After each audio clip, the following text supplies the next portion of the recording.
Hi guys, my wife and I went Goodwill shopping again today, and first we went to Yardsales actually, and we didn't actually Kind find of. any yard sales.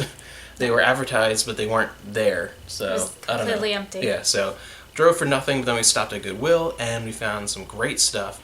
The first thing we found was a bunch of Goosebumps books and no doubles and just a whole bunch of them. We had a couple panning shots here. These are all the ones we found, and it was absolutely incredible. We found one here, one there, and then there was just a stack in like perfect order sitting in this one bin, and they were just in a row, a whole bunch of them, just grabbing handfuls. So we found a ton of Goosebumps books. They're in really good condition. Yeah, great condition. Some of them even had the little pull out like cards on the inside. There's little characters and things like Bookmarks. well, some were trading cards and bookmarks and stuff. But yeah, they're all in great shape. Some doubles, but a lot of ones we didn't have, which was nice, including Crowning jewels. We've been looking for these forever. yeah, most of the ones we just have found like what Beast from the East we found like 20 times. Well, everybody and loves like Beast other from the ones, but like those two, the mummy ones. Yes. And this one too. Yeah, that one too has been eluding us. There's just a handful of them that we just never seem to find, and then other one we find all the And they're in time. perfect shape. If Yeah, you can see the great shape. spines, they're absolutely perfect. Like no one's ever read them. So we found not only a ton of Super Goosebumps exciting. books, but ones we were looking for. So that was a great deal. And everything we found today, except like what, one or two things, was in the bargain room, Yeah. just in the bins. So aside from one or two things, it was like less than $10, I think, for the whole lot of everything. We also actually found two records. They had a whole bunch of old Disney records from the 60s.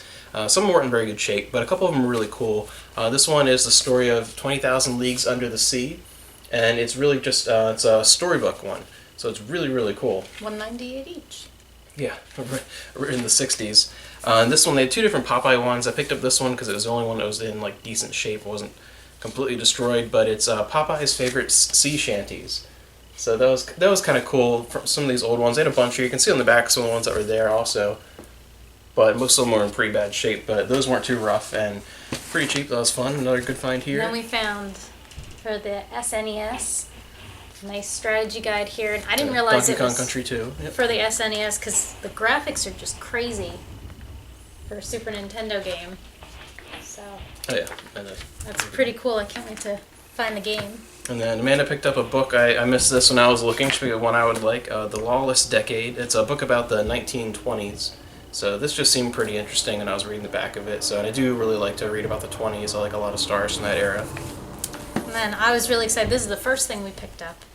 It's a Fraggle Rock DVD for the holidays, which is super cool. I love Fraggle Rock. They're probably one of my favorite Jim Henson's. Yes, Jim Henson I Productions. love Muppets. And then we found two more books. Found those in Found the... two more books. I've been finding a couple in the bargain room actually, and these are in pretty good shape. Of Winnie the Pooh, just really old books, and these are actually in really good shape. The two I found before were in pretty rough shape, but surprised to find these. Found all those in the bargain room, Yes. and then we went into the main room and didn't find much at first. We found a copy of Clerks 2 that was in perfect shape. We were just watching that actually, so it's over in the PS2 right now. But she'd never seen that before, and it was really, really funny. But we found a good copy of Clerks 2, something kind of exciting. But we also found, this was really cool, I was really excited to see this, the Pink Panther, the ultimate guide to the coolest cat in town. And it's a guide to all of the movies, all of the Pink Panther movies, including A Shot in the Dark, and including even the couple without Peter Sellers, includes all the way up to the new ones, up until the first of the new ones. So it's a really cool book, and it includes a lot about the animated series itself and about a bunch of collectibles, all the way from the cereal in the 70s that turned your milk pink all the way up to stuff in the 90s. So it's a really, really interesting book, and it's in pristine shape and just has everything from like all the movies and collectibles and everything for almost 50 years worth of stuff. So this was a really cool one. And we're beginning to realize more and more Goodwill is getting worse and worse as far as trying to find video games. And it's become this microcosm, this like perfect just example of why it sucks trying to collect video games where we live. I mean, the Northeast in general is pretty much tapped out, but especially in Pennsylvania and getting into towards like Amish country and stuff like that, you just cannot find anything, or they're in terrible shape, or people want so much. It's to the point where, and I have a picture here, Goodwill is now asking $10 a piece for used original Xbox games. Some don't even have manuals, some are scratched up, at $10 a piece at a Goodwill, not even a retail store or anything. I couldn't believe it. At Goodwill. Like, when I went up to it and I saw a copy of The Godfather, and I was like, oh, let's see what this is. And I turned it over and it said $9.99. Yeah, and like oh my Lord of the Rings, and like some of the sports games, they had listed at like $4 or $5 a piece, so those were a little bit lower, but still, it's like for sports games game, like the original Xbox and like PS2 and things like that.